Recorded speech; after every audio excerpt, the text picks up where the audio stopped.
Welcome back, nerds. It's your guide, Key, continuing our adventure building the Space Marine Captain from the Warhammer 40,000 secret level paint set. A friend here local in the community picked up this set after I commented that I thought that I could paint it like the box art using only the paints in the set.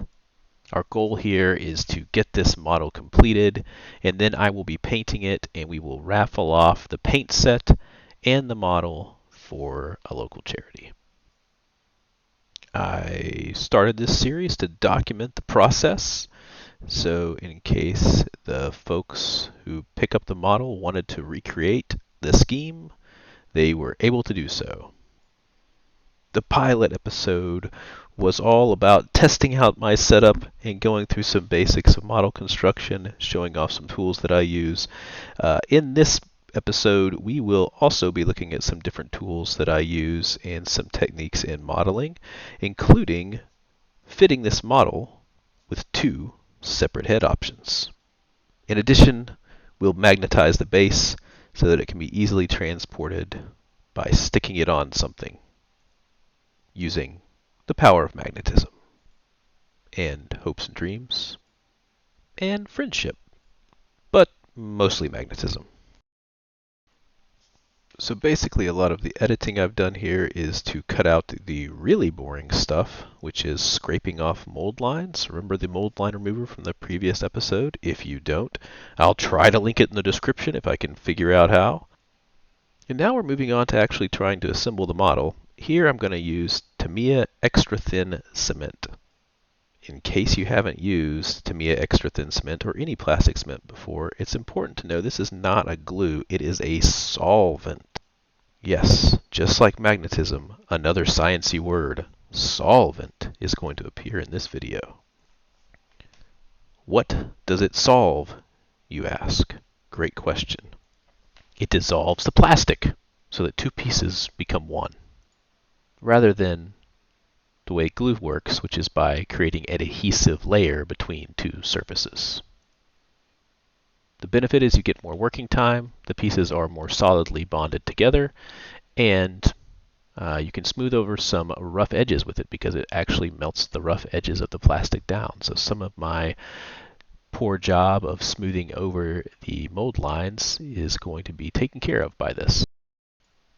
And here you see I'm cutting off the nubs because, again, even though they are supposed to make the models easy push to fit, I find that they actually interfere with making the models push together. So I'm fixing that with my Citadel nippers here.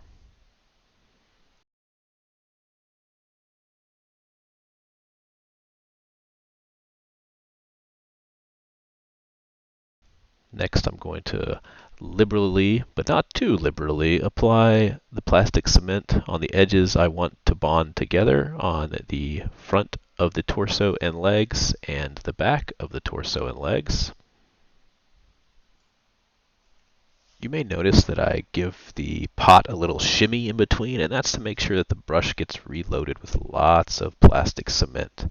Shake, shake, shake, Sonora.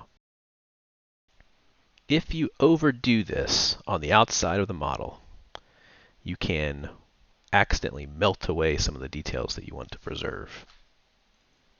Here on the inside of the model, there are no details I want to preserve, so I can be a little crazier with the application, because I really want this part of the model to stick together super well.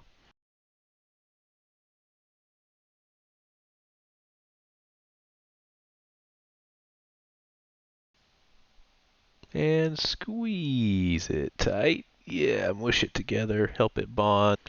And that's about that.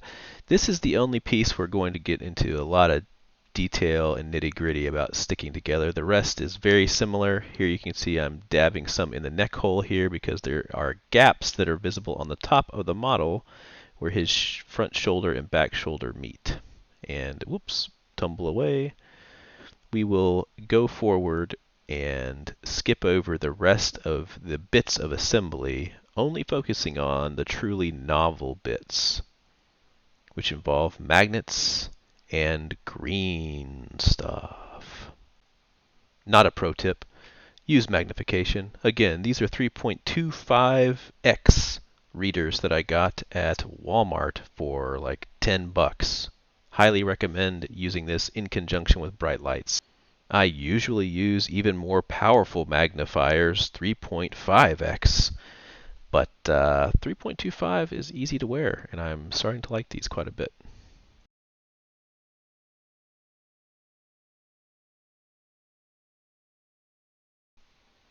This is our friend Lieutenant Titus from the Space Marine board game that was released a few years ago. Coincidentally, he is also a lead character in the Secret Level show. Here I'm demonstrating what magnetism can be like. Look, I picked his head right off, and I can replace it with a helmeted head. Snip! There we go. Beautiful oohs and ahs all around for my Lieutenant Titus model. Anyway, I'm showing Lieutenant Titus off so that you can see why I want to magnetize the heads. For whoever takes this model away from me, I want them to have the options as they see fit to have him run with a helmeted or unhelmeted head. So I'm going to be sticking the heads on this little piece of cut off 2x4 using magnets to paint them later on. You can see I've inserted some magnets into the end grain of the board, and it's pretty incredible to be able to do this. Ah, his head's backwards. Let me fix you. There you go, Titus. There you go. You're not chaos corrupted. You're fine. You're fine. We're all fine here. All right, back to work.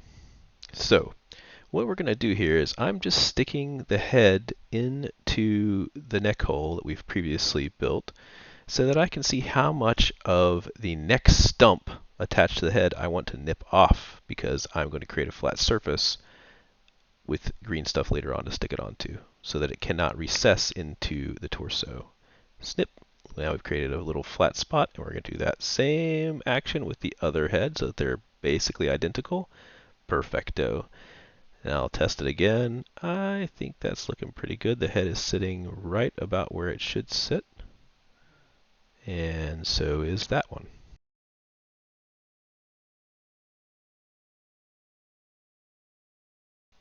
Moving on.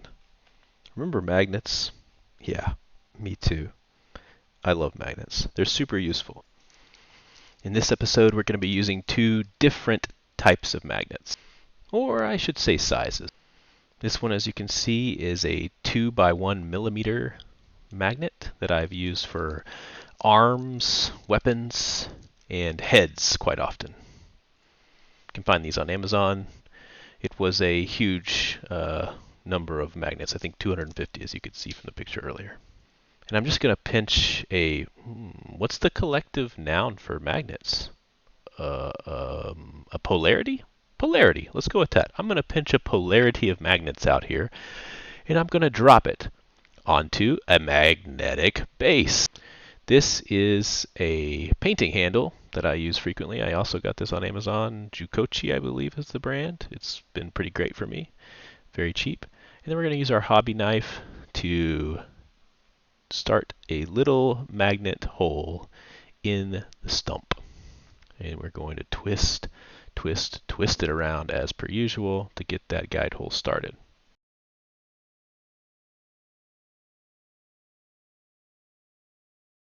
After I get bored of twisting it, I will put it aside for a moment, pick up the magnet stack, our polarity here, and I will just try to see if it's about the right size and width. Next, we're going to safely put our knife away. Whoops, so that was a close one. Bye-bye knife. And we'll pull out a tool we've already seen in the last video. Drum roll, please. Our trusty wow stick. You guessed it. We're going to be using the wow stick to make nice, clean holes in the head. Now we've got nice, deep pilot holes started with our knife. And I'm just measuring by eye the width of the magnet versus the width of the drill bit. And we're going to sneak up on it if we need to go a little wider. And alakazam, I loosen the chuck, drop the bit in, tighten the chuck, push the button, zoom zoom, And we're gonna zoom in the neck hole here. Zoom. And drill out a nice deep spot for the magnet to sit in comfortably with lots of super glue to hold it on.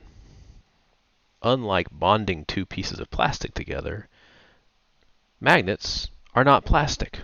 They're made from some indeterminate rare earth metal. Plastic cement will not melt an indeterminate rare earth metal. Ergo, we shall use superglue, which will bind two unlike surfaces together. Another fun process tip here is using this magnet on the Jacoshi painting handle allows me to align the polarity of the magnets all in the same direction. I couldn't tell you whether it's positive or negative on either end, but what I can tell you is none of my pieces magnetize to each other unless I intend for them to do so. This is how I can keep track of which way is up and down in Magnet World. So it looks like I need to go a little bit wider to get this magnet in. Always make adjustments as needed. Your mileage may vary. One size does not fit all. And I've run out of idioms to describe this situation. And that's all to say, be brave, try things. Oftentimes they won't work, but you'll be able to fix them because you're good at hobbying. I believe in you. Even if I don't know you, and I probably shouldn't. And basically we do that one more time for the second head. We'll skip replaying all of that. Just rewatch the last few minutes of this video to know how I did it a second time. And time skip. Alright, here we are with some super glue. You can see it's just some regular super glue. Loctite, I think is what it's called. Use super glue. That's my advice here. Squirt some into the hole we've pre-drilled. Pick up our polarity of magnets. And then I'm just going to shove it in there until I'm happy with it. If I put two magnets in there, that's okay. They're pretty weak magnets and I would like it to stick. And just squeeze it off right here where I move the stack of magnets perpendicular to the neck hole. Boom! And I've got a magnet stuck in there just perfect. And I'm going to press it down and test it. Hey, it sticks on the wood. That's good, right? And then we're going to do this a second time because you need to do it twice to have two heads. You could just rewatch the last few seconds of this video, but this is a pretty quick process. I'm not too worried about it. Here we go. I'm not going to edit it out. Stick in our stack. Try to clip it off by moving the stack perpendicular to the rest of it after it has nice and settled and cured some. Oops, maybe it didn't work there the first time. As we talked about previously in the pilot episode, this series is all about watching me fail at hobbying and figuring out ways to correct my failures. I've probably got some sticky hands here. You just got to sacrifice some skin cells to get this done, folks. I don't know what else to tell you.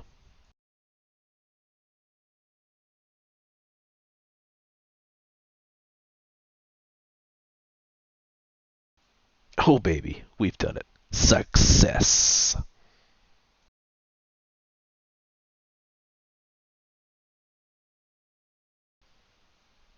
And as we stated earlier, we're going to use this 2x4 cutoff to magnetize the heads for painting purposes so that I don't have to worry about having them on the model while I paint it. Here I'm using the side of the 2x4 to scrape off a little excess super glue so that the magnet actually releases from the other magnets that it's attached to. And then here's me showing that the magnets are similar polarities so they do not go together. 2 thumbs up for 2 heads. We've done it.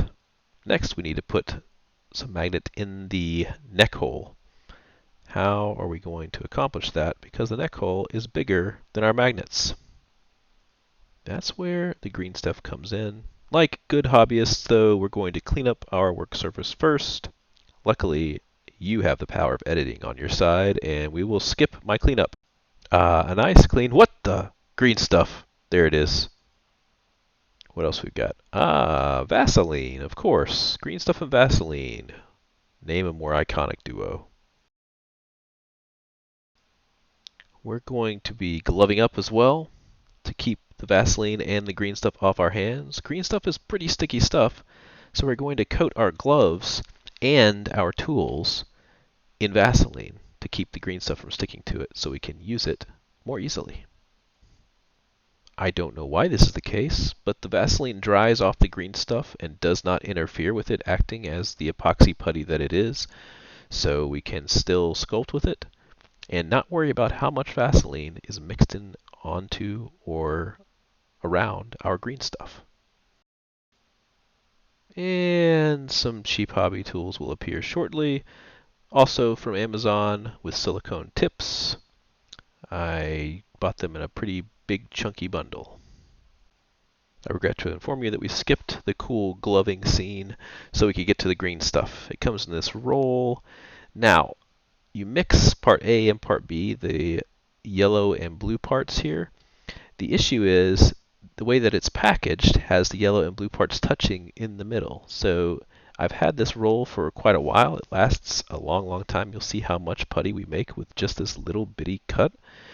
And so because it's been in contact for a very long time, the center piece has already cured a little bit. This is not a huge problem, but it is annoying to me, and so I'm going to cut it out of the middle and use the stuff on either side. Watch how the knife easily sinks into the yellow and the blue piece, but in the middle, oh, it's pretty hard. Tap, tap, tap. Okay, we're just going to cut that piece out like I said. Snip. Snap. A very thin little sliver of pre-cured green stuff is going to get out of the way. I tried to figure out if I could squish it, and I really couldn't very well. So we're going to just take some protective plastic tape off, and then we'll stick it together and get going. And classically, just off screen, I began mixing the green stuff. I wouldn't want you to have to, see it in the video that I'm making about how to do it. There we go. Mixing on camera. Very good, very good. You can see that it's starting to get stuck on my gloves already. And that's why the Vaseline comes into play. Boom. Equate brand Vaseline. Let's get this going. I'm just going to dunk my finger in. Rub it all over my gloves. There we go. Slicking those boys up. Are my fingers boys? They're the fingers of a boy. I don't know if we should gender fingers, so I'm going to leave that topic for someone else to discuss. Onward and upward in the hobby space here, I am mushing and squishing and mixing this until I have a consistent green color between the yellow and blue pieces. There will be mottled little specks of unmixed green or blue chunks in it for a little while, so keep mushing and mushing until you're very confident you have a consistent color and texture. Next, I'm going to take those tools, dunk them in the Vaseline so that they are primed for work shortly.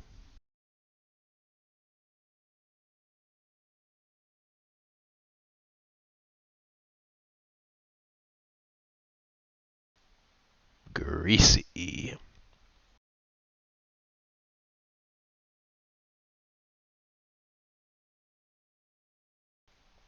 Just like Play-Doh, it's super fun to mush green stuff. If you keep mushing it for long enough, it will continue to cure in your hands and become harder and harder to mush. We're not going to be playing with it for that long here, but just so you know. You can also wait for it to cure a little while, maybe 5-10 minutes, and come back and mess with it if you would like to mess with firmer putty. Remember when I said that a little makes a lot of green stuff, or something to that effect, a few seconds ago? Well, you can see I've got a lot more than I need for this tiny neck hole. Well, we'll put more than we need in there, and we'll just push and mush some into the neck hole with our tools, and then we'll peel some off as well. Apparently I'm going to use even less than what I thought I might have used while I was redoing the voiceover for this. So here's a tool. Look at this. I'm even using the end of the tool. This could have been a paintbrush. Who knew? But I also definitely don't want that collar that's formed from dimpling it with the paintbrush. So I'm going to tear off a little bit more so that we have less excess smooshing up around the brush. There's not a lot to say about what's going on, especially because you can't see it off screen right now. But when you're modeling with putty in this situation, where it doesn't have to look beautiful and perfect because it's going to be covered up by a head, what you need to do is just put some putty in there, mush it around, remove it, add to it, whatever you need to do to create a good seat for the magnet you're about to insert into the putty.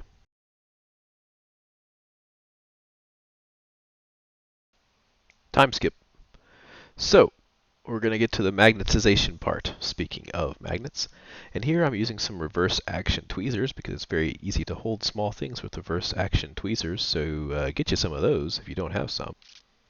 I've used the same polarity trick with the Gogh painting handle, and now I'm just using my tweezers to line up my stack of magnets with the neck hole. You can see I've removed one of my gloves because having Vaseline on your hand, it makes it hard to hold small things. And we're trying to get them to seat just right. What should I do here?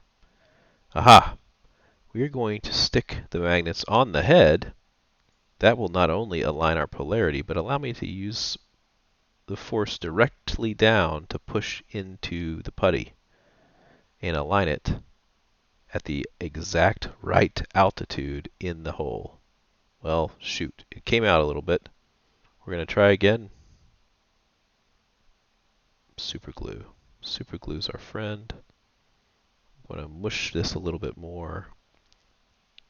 Get some of the putty off of the magnet here.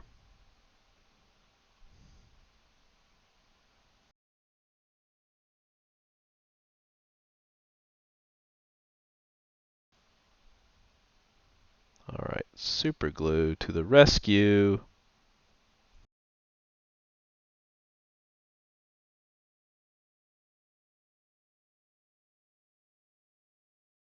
And one more time.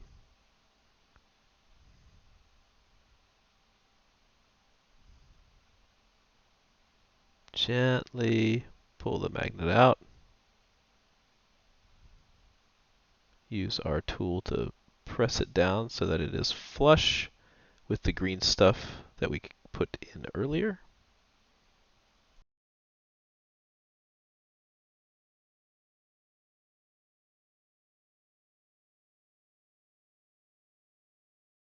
Then skip a little time and yoink forward to where we've cleaned up the magnets, and we can press it in again and just make sure it fits exactly the way we like it.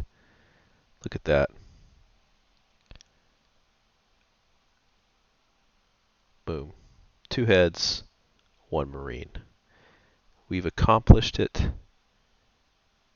in principle and in fact. But wait, we've accomplished the 2 heads, but not yet the marine.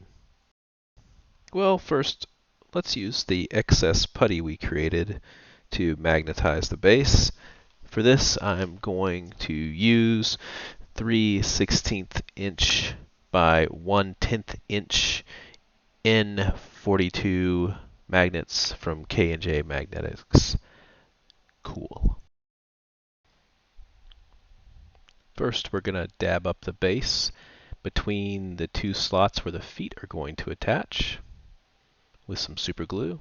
Then we're going to press on a little blob of our handy dandy putty. Then I'm going to yoink off a magnet here, press it into the putty in the correct orientation. Oh, I messed it up. Put it back on, reorient the priority, No. The polarity? Oh my gosh. Again, folks, can the man hold a magnet? We don't know. Let's find out. I use the tweezers to help me hold it still and steady. Press it in. All right, I think we've done it. At long last, the base is magnetized. Flash forward. Like I said, we were going to skip the boring bits. I've assembled the rest of the owl, and we're going to stick him on a base and be done with the building portion of this project. Folks, I really appreciate you taking this journey with me. Once again, I'm your guide, Key. I'll be happy here on Keytom Go & Co. to continue showing you the rest of this project as it develops. I'm really excited about it. I think I've kind of figured out how to make videos without messing up too much, which is really cool feeling. I'm recording the audio of this in the future of the key in the video because, as I said in the first video, I had a lot of trouble recording audio for this.